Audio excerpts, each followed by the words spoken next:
নমস্কার সকলকে আমার রান্নাঘরে। আজকে আমি করব চিকেন। এটা আছে আলু, আমি কেটে নিয়েছি। আলুগুলো আগে ভেজে নেব।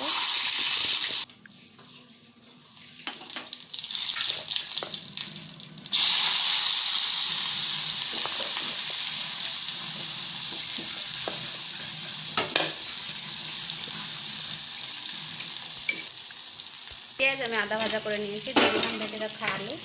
এবার দিয়ে রাখলাম আগের থেকে ম্যারিনেট করা লেবু দিয়ে মাংস, দিয়ে দিলাম বেটে রাখা মশলা।